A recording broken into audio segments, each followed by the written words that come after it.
जय हिंद। स्वागत है एक बार फिर से अनंत डेली करंट अफेयर्स की क्लास में। इसी के साथ आज की क्लास हम यहीं पर से स्टार्ट करते हैं। आज का सुविचार है, अगर आप उन बातों और परिस्थितियों की वजह से चिंतित हो जाते हैं जो आपको आपके नियंत्रण में नहीं है, तो इसका परिणाम समय की बर्बादी और भविष्य का पछतावा है।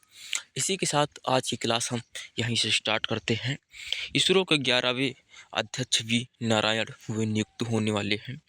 वर्तमान अध्यक्ष एस सोमनाथ की जगह भारतीय अंतरिक्ष संगठन इसरो के वरिष्ठ वैज्ञानिक वी नारायण को 11वें अध्यक्ष और अंतरिक्ष विभाग DOS के सचिव नियुक्त किया गया है। वी नारायण को 14 जनवरी से 2 साल के कार्यकाल के लिए नियुक्त किया गया है।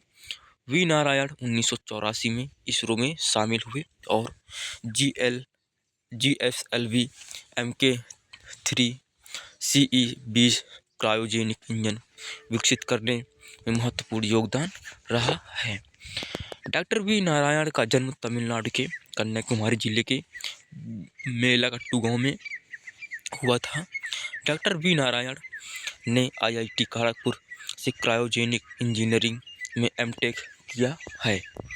इसकी स्थापना भारत सरकार द्वारा 15 जनवरी 1969 में बेंगलुरु में की गई थी। डॉक्टर विक्रम साराभाई इसरो के प्रथम संस्थापक और अध्यक्ष थे। प्रोफेसर सतीश धवन इसरो की सबसे लंबे समय तक अध्यक्ष रहने वाले व्यक्ति बन गए हैं।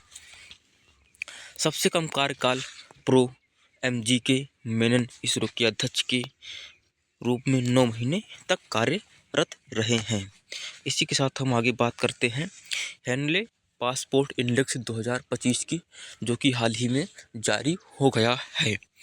यूके के हेनली पासपोर्ट इंडेक्स 2025 में दुनिया की सबसे शक्तिशाली पासपोर्ट सूची में भारत 57 देशों के वीज़ा के साथ पिछले साल के 80वें स्थान से फिसलकर 85वें स्थान पर आ गया है, जो कि पिछली बार 80 स्थान पर था, अब की 85वें स्थान पर आ गया है, जो कि 5 नंबर और फिसलकर आ गया है। इसी के साथ हम आगे बात करते हैं।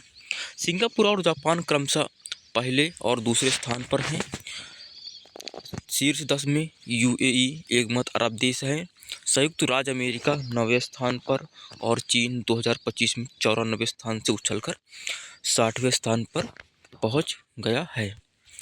इसी के साथ आगे हम बात करते हैं, जो कि वर्ष जब 2006 में रैंकिंग शुरू हुई थी, तब भारत के पासपोर्ट 71वें सबसे मजबूत स्थान पर था। अगर आप बात कर सकते 2006 और 2024 के 25 के बीच की रैंकिंग में कितना फ़र्क आ रहा है। इसी के साथ आगे हम बात करते हैं, यहीं पर हम अफ़गानिस्तान की बात करते हैं। अफ़गानिस्तान का पासपोर्ट सबसे निचले स्थान पर 106वें स्थान पर है। युद्धग्रस्त सीरिया को 105वें और इराक को 104वें स्थान पर रखा गया है। पाकिस्तान ने दुनिया में चौथा सबसे खराब पासपोर्ट का दर्जा बरकरार रखा है। और इसी के साथ हम बात करते हैं, जो कि सबसे नीचे से फर्स्ट की बात करते तो वो अफ़गानिस्तान हो जाएगा। फिर उसके बाद 105वें स्थान पर सीरिया और इराक 104वें स्थान पर है। और पाकिस्तान ने दुनिया के सबसे खराब पासपोर्ट का दर्जा बरकरार रखा है, उसको बरकरार ही रखना चाहिए। इसी के साथ हम आगे बात करते हैं, जो कि जेड मोड सुरंग। हाल ही में ये जेड मोड सुरंग माननीय प्रधानमंत्री द्वारा लॉन्च किया गया है। प्रधानमंत्री नरेंद्र मोदी ने 13 जनवरी को 2025 के मध्य कश्मीर में गंदेरबल जिले के सोनबर्ग गगननीर गिर को जोड़ने वाली जेड मोड सुरंग का उद्घाटन किया है। यह सुरंग समुद्र तल से 8,652 फीट की ऊंचाई पर स्थित है। 6.4 किलोमीटर लंबी 2 लेन वाली सुरंग श्रीनगर लेह राष्ट्रीय राजमार्ग पर बनाई गई है।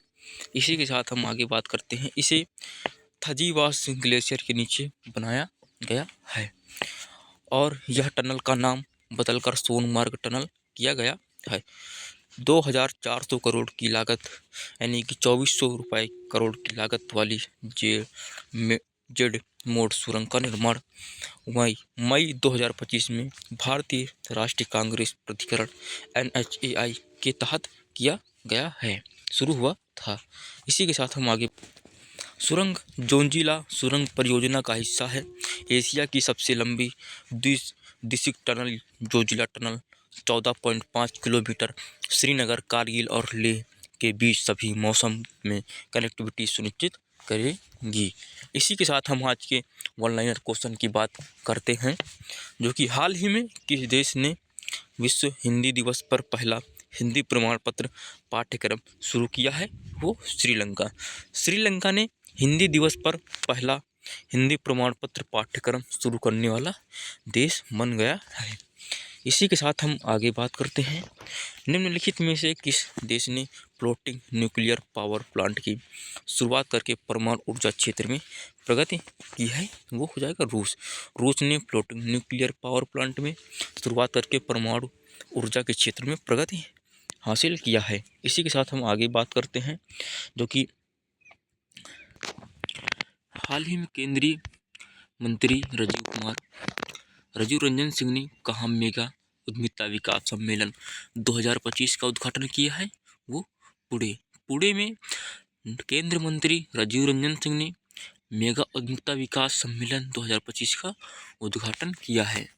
इसी के साथ हम आगे बात करते हैं, हाल ही में भारत के किस राज्य में फसल कटाई के उपलक्ष्य में गान नगाई उत्सव का आयोजन किया जाता है? वो मणिपुर में फसल कटाई के उपलक्ष्य में गान नगाई उत्सव मनाया जाता है और हाल ही में बनाया गया है।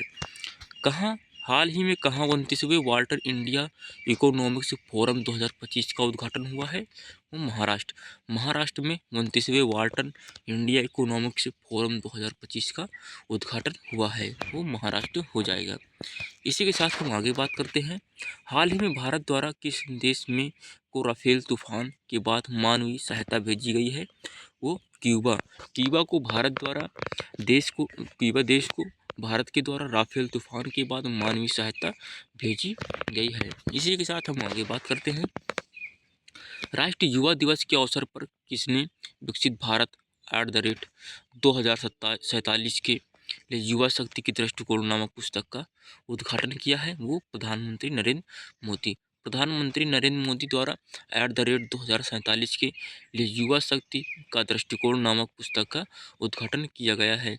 ये आपको इम्पोर्टेंट लग सकता है, ये इम्पोर्टेंट मान के रखिए, क्योंकि ये अभी हाल ही में लॉन्च की गई पुस्तक है, ये पेपर में आने की संभावना हो सकती है। इसी के साथ आगे हम बात करते हैं, हाल ही में किस देश की पत्रिका ने नीरज चोपड़ा को वर्ष का सर्वश्रेष्ठ पुरुष भाला फेंक खिलाड़ी चुना है? वो अमेरिका की पत्रिका में, जिसे मैगजीन कहते हैं, उसमें नीरज चोपड़ा को सर्वश्रेष्ठ भाला फेंक पुरुष चुना गया है। इसी के साथ हम आगे बात करते हैं, हाल ही में जल प्रबंधन को बढ़ावा देने के लिए वाटर 360 डिग्री सम्मेलन कहाँ शुरू हुआ है? वो रायपुर में जल वाटर को बढ़ाने के लिए वाटर 360 डिग्री सम्मेलन शुरू किया गया है, जिससे हम जल प्रबंधन को अधिक से अधिक बढ़ा सके और उसकी बचत भी कर सके।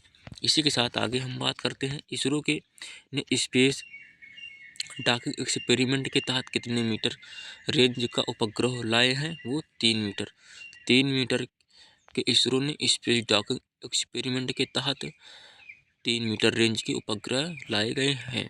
इसी के साथ हम आगे बात करते हैं, हाल ही में महिला हॉकी इंडिया लीग का आयोजन कहाँ किया गया है? वो रांची में महिला हॉकी इंडिया लीग का आयोजन किया गया है। और ये हम आगे बात करते हैं, हाल ही में भूविज्ञान और अन्वेषण के क्षेत्र में मंगोलिया के साथ एक समझौता पर हस्ताक्षर किया है? वो भारत ने मंगोलिया के साथ भूविज्ञान और अन्वेषण के क्षेत्र में हस्ताक्षर किया है। इसी के साथ आगे बात करते हैं, नवंबर 2024 में भारत की औद्योगिक वृद्धि दर कितने प्रतिशत हो गया है? वो 5.2%। भारत की औद्योगिक वृद्धि दर बढ़ गई है। इसी के साथ हम आगे बात करते हैं, हाल ही में प्रधानमंत्री नरेंद्र मोदी ने कहाँ सोनमार्ग सुरंग का उद्घाटन किया है? वो जम्मू कश्मीर। अभी आपको हाल ही में ऊपर हम बताए थे कि जिन मोड सुरंग का उद्घाटन किया है। इसी के साथ आगे बात करते हैं। हिमाचल प्रदेश के 22 विधानसभा क्षेत्रों में Rajiv Gandhi day boarding school का निर्माण शुरू किया गया है। वो 6 विधानसभा क्षेत्रों में राजीव गांधी बोर्डिंग स्कूल का निर्माण शुरू किया गया है। इसी के साथ आगे हम आज बात करते हैं स्टैटिक जीके के। तमिलनाडु में मानसून के आगमन और जल के जीवनदायी गुणों के प्रति आभार व्यक्त करने के लिए मनाया जाने वाला एक महत्वपूर्ण त्यौहार कौन सा है? हो जाएगा आदि पिरक्कू। आदि पिरक्कू तमिलनाडु के मानसून के आगमन पर मनाया जाने वाला एक महत्वपूर्ण त्यौहार है। पौधों में प्रकाश संश्लेषण की प्रक्रिया कौन सा रंग सबसे अधिक अवशोषित होता है? वो नीला। नीला रंग प्रकाश अवशोषित करने में प्रथम अंग है। इसी के साथ आगे बात करते हैं। मानव शरीर में रक्त के थक्के जमाने में कौन सा प्रोटीन महत्वपूर्ण होता है? वो थ्रोम्बिन। थ्रोम्बिन जो कि बहुत महत्वपूर्ण होता है। भारत में अंतःस्थलीय जलाशय के मुख्य क्षेत्र डैश है। जहाँ लूनी, रुपेड़ और सुकरी जैसी नदियाँ बहती हैं वो राजस्थान हो जाएगा। इसी के साथ आगे हम बात करते हैं। वो आज का आखिरी सवाल है। भारत के सबसे बड़ा राष्ट्रीय पार्क निम्नलिखित में से कौन सा है? वो हेमिस नेशनल पार्क जो कि लद्दाख में हो जाएगा। ये लद्दाख में है हेमिस राष्ट्रीय पार्क। इसी के साथ आज क्लास यहीं पर रखते हैं। आपको क्लास कैसी लगी है कमेंट में ज़रूर बताना। अगर आप चैनल पर हमारे नए हैं तो चैनल को सब्सक्राइब जरूर करना। इसी के साथ आज क्लास यहीं पर रखते हैं। जय हिंद।